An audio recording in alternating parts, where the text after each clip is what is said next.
রাধে রাধে বন্ধুরা, সবাইকে নমস্কার। তো শুভরাত্রে। শীতের সময় এসে গেছে এখন। তো আমি দেখো বন্ধুরা কি বানাচ্ছি। মন চাইছিল একটু পিঠে খাওয়ার জন্য।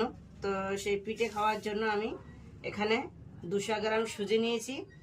আর সুজিটা ভালো করে ভেজে সুজিটা খামি বানিয়ে নিয়েছি। খামি করার পরে দেখো এখানে আমি 200 গ্রাম ছানা দিয়ে একটু চিনি দিয়ে, দুধটা বেশ ভালো জাল হয়ে গেছে। আমি এবার এক এক করে ছেড়ে দেব।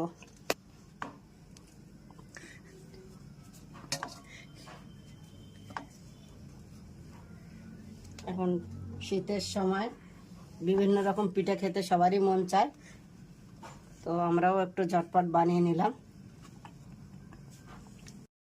একটু মিষ্টি হওয়ার জন্য।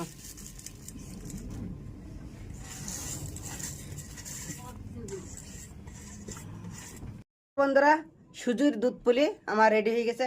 কত সুন্দর তৈরি হয়ে গেল দুধ পুলি।